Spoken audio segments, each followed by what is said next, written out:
दोस्तों, वैश्विक स्तर पर दो देशों में दोस्ती और दुश्मनी का दौर चलना बहुत ही कॉमन सी बात है। लेकिन इस वक्त एक ऐसा देश है जिससे सभी देश या कहें कि पूरी दुनिया दोस्ती करना चाहती है और इस तरह की कंडीशन साफ बता रही है कि ये कोई स्पेशल ही है, तभी तो सारी दुनिया उसके पीछे भाग रही है।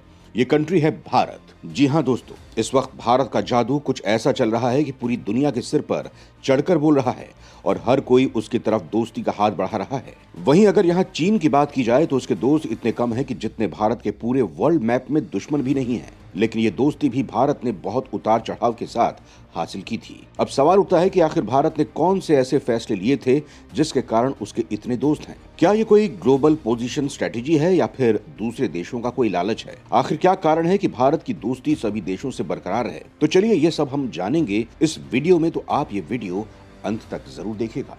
दोस्तों, वर्ल्ड मैप पर अगर आप भारत के दोस्त देखेंगे तो पाएंगे कि पूरा मैप ही ब्लू हो रखा है। इस मैपिंग को देखने पर साफ जाहिर हो रहा है कि इसके लिए भारत ने जरूर कोई इंटरेस्टिंग डिसीजन लिए होंगे। लेकिन आपको जानकर हैरानी होगी कि भारत की ये वैश्विक नीति आज की नहीं है, बल्कि ये सदियों पुरानी है। यानी कि ये पहली ही सेंचुरी से चली आ रही है। प्राचीन काल के रोमन एम्पायर, पार्थलन एम्पायर और चीनी साम्राज्य से भारत के बहुत ही अच्छे रिलेशन रहे हैं। इन रिश्तों के बलबूते पर भारत पूरी दुनिया के साथ व्यापार करता था और इस व्यापार के बदले एक बार इतना अमीर हो गया था कि उसकी इकोनॉमी वर्ल्ड इकोनॉमी में 30 से 40% का हिस्सा रखने लगी थी। भारत के साथ व्यापार करके बहुत देश उससे अच्छे रिश्ते बनाए रखना चाहते थे, लेकिन कुछ देश ऐसे भी थे जिनकी नजर भारत के इस लग्जरी और रिचनेस को देखकर बिगड़ गई। इतना सारा पैसा देकर उसे लूटने के बारे में वो सोचते। ये बिन बुलाए मेहमान यानी कि आक्रमणकारी की तरह यहाँ आते और पैसा लूट कर चले जाते। धीरे धीरे इन आक्रमणकारियों को देखकर दूसरे देशों की भी नीयत बिगड़ने लगी। उसके बाद देश में कॉलोनियलिज्म आ गया और उन्होंने भारत को पूरी तरह से निचोड़ दिया। बहुत संघर्ष करने के बाद भारत को लोगों ने खुद को आजाद करा लिया, लेकिन तब तक हमारी कंडीशन बहुत खराब हो गई थी। लेकिन फिर भी हम घबराए नहीं और खुद को फिर से खड़ा किया। इतना ही नहीं, भारत ने खुद को आजादी दिलाने के बाद दुनिया के बाकी देश जो गुलामी सह रहे थे उन्हें भी आजादी दिलाने में सपोर्ट किया, जिसमें इंडोनेशिया और अफ्रीका के काफी सारे देश शामिल थे। दोस्तों, यहाँ सबसे बड़ी बात यह थी कि जो देश खुद गुलामी से आजाद हुआ था, जिसकी खुद की अर्थव्यवस्था चरमराई हुई थी, वो देश दूसरे देशों को सपोर्ट करके उन्हें आजादी दिला रहा था, जो सच में बहुत बड़ा कदम था। भारत की यही नीति पूरी दुनिया को हैरान कर देती है।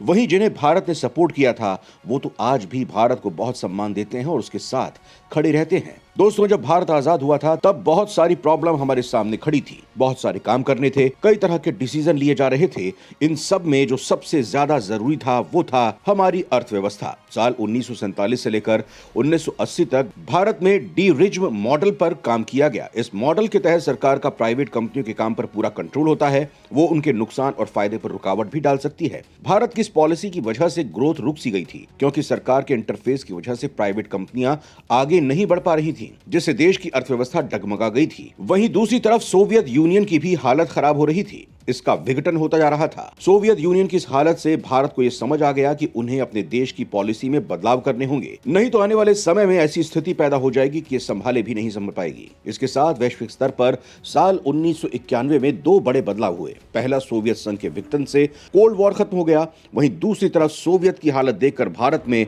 आर्थिक सुधार काफी तेजी से होने लगे। ये दोनों घटनाएं भारत की विदेश नीति में बहुत बड़ा बदलाव लाने का कारण बने। दोस्तों, जब द्वितीय विश्व युद्ध हुआ तब विश्व के दो गुटों में बंट गया था, जिसमें एक था सोवियत संघ और दूसरा अमेरिका। लेकिन भारत ने किसी भी गुट को नहीं चुना, क्योंकि वो अमेरिका और सोवियत संघ की पॉलिटिक्स के बीच पिसना नहीं चाहता था। लेकिन जब कोल्ड वॉर खत्म हुआ और सोवियत संघ का विघटन हो गया था, तब भारत ने अपना फैसला बदल लिया। उसने अपने गुट निरपेक्ष की नीति छोड़ दी और दूसरे देशों से संबंध बनाने शुरू कर दिए। वहीं 1991 में आर्थिक सुधार को लेकर लिए गए डिसीजन के जरिए डेवलपमेंट करना बहुत ही आसान और फास्ट हो गया।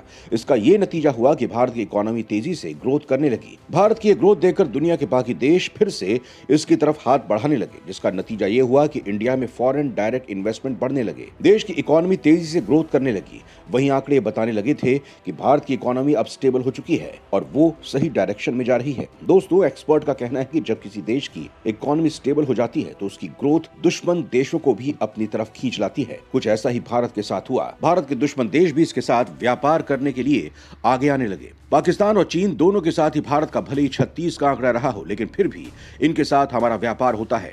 इसका कारण है विदेश नीति। इस फॉरेन पॉलिसी के कारण दुश्मन देश भी एक दूसरे के साथ व्यापार करने पर मजबूर हो जाते हैं। दोस्तों, भारत आज दुनिया की 5वीं बड़ी अर्थव्यवस्था है। लेकिन फिर भी मिडिल ईस्ट के काफी देश भारत से ज्यादा अमीर बताए जाते हैं, लेकिन यहाँ की लग्जूरियस लाइफ होने के बाद भी इनके रिलेशन दूसरे देशों से कुछ ज्यादा खास नहीं है जितने कि भारत के हैं। भारत आज डेवलपिंग कंट्री है, लेकिन उसके दूसरे देशों के साथ रिलेशन बहुत ही स्ट्रांग हैं। वहीं मिडिल ईस्ट मामले में पीछे हैं। इसका कारण है यहाँ की मॉडर्न पॉलिटिकल हिस्ट्री। दोस्तों, मिडिल ईस्ट की हिस्ट्री को देखें तो यहाँ शुरू से ही राजनीतिक अस्थायीकरण और सैन्य तख्तापलट की दिक्कतें रही हैं।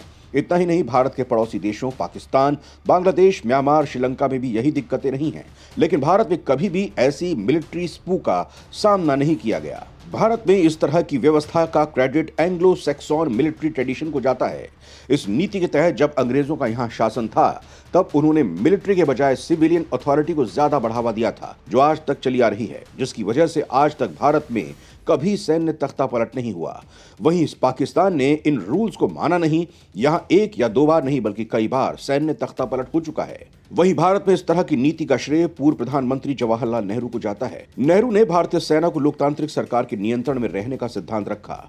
इसके लिए सबसे पहले उन्होंने कमांडर इन चीफ का पद खत्म कर दिया। इस पद पर अंग्रेजी हुकूमत में अंग्रेज अफसर तैनात होते थे। वहीं नेहरू ने कहा कि जब फौज का आधुनिकीकरण हो रहा है तो थल सेना, नौसेना और वायुसेना की अहमियत बराबर होगी, और उसी समय तीनों के अलग अलग चीफ ऑफ आर्मी स्टाफ बना दिए गए। वहीं इन तीनों के ऊपर रक्षा मंत्री को रखा गया, जो चुनी हुई सरकार के कैबिनेट के तहत काम करता है। साथ ही कमांडर इन चीफ का आवास 3 मूर्ति होता था, उसे भी नेहरू ने अपना घर बना लिया। ये एक बहुत बड़ा ही सांकेतिक काम था और संदेश साफ था कि देश में लोकतांत्रिक सरकार ही सुप्रीम सत्ता रहेगी। इसके अलावा इनके बजट में भी कटौती कर दी गई। एक बार जनरल करियप्पा ने सरकार की आर्थिक नीतियों की आलोचना की तो नेहरू उन्हें पत्र लिखकर और बुलाकर नागरिक सरकार के कामों में दखल न देने की हिदायत दी थी। लेकिन पाकिस्तान में सब उल्टा था। यहाँ सब कुछ जिन्ना साहब तक लिमिटेड था। ऐसे में मिलिट्री पूरी तरह से हावी हो गई। वहीं भारत में सब कुछ राजनीतिक पार्टियों के हाथ में था, इसीलिए यहाँ इकोनॉमी में स्टेबिलिटी आ गई और सैन्य तख्तापलट जैसी घटनाएं नहीं हो सकी, जिसका ये रिजल्ट रहा कि भारत तेजी से अपनी विदेश नीति को बढ़ाता गया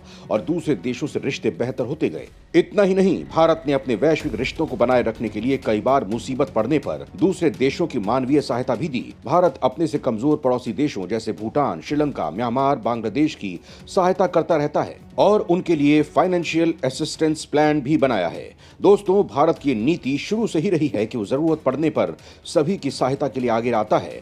फिर चाहे पाकिस्तान में आई बाढ़ हो, कोरोना के समय दवाई हो, वैक्सीन या फिर मास्क ही बांटना क्यों ना हो, भारत ने अपने हाथ कभी भी पीछे नहीं खींचे हैं। दोस्तों, भारत की ये सारी खूबियां ऐसी हैं जिसे देखकर दुनिया के देश उससे रिश्ता बनाना चाहते हैं, क्योंकि बाकी के देशों में इस तरह की नीति देखने को नहीं मिलती है जो खुद के बजाय दूसरों के बारे में सोचे। वहीं भारत ऐसा करता भी है और इन रिश्तों को बनाने के साथ साथ मेंटेन भी करता है। वहीं एक्सपर्ट का यह भी कहना है कि भारत को अपने पड़ोसी देशों के साथ रिश्तों को थोड़ा गहरा करने की जरूरत है। नेपाल, भूटान, श्रीलंका जैसे देशों के लिए भारत भले ही बड़े भाई की तरह काम करता हो, लेकिन फिर भी इन देशों के सामने उसकी वैल्यू कम है, क्योंकि यहाँ चीनी ड्रैगन ने अपने पंजे को जमा रखा है। वो भारत से अपनी दुश्मनी निकालने के लिए उनका यूज कर रहा है। ऐसे में जरूरत है कि हम अपने रिश्तों पर ज्यादा ध्यान दें। दोस्तों, ये जरूरी नहीं है कि हम देशों को अपनी तरफ करके रिश्ते निभा सकते हैं, हम साथ रहकर भी रिलेशन बना सकते हैं। जैसे कि भले ही चीन से हमारी दुश्मनी है, लेकिन फिर भी हम चीन के साथ व्यापार करते हैं। यानी कि हमें यह देखना होगा कि भारत के पड़ोसी देश हमारे खिलाफ होने के बजाय या दूसरी कंट्री के प्रभाव में आने के बजाय इस पर जोर देना होगा कि हम हर कंडीशन में अपने पड़ोसियों पर अपना प्रभाव बनाए रखें, फिर चाहे जैसे कदम भी उठाने पड़े। तो दोस्तों, आपको क्या लगता है कि भारत को अपने रिश्तों को लेकर और क्या क्या करना चाहिए? हमें कमेंट करके जरूर बताएं।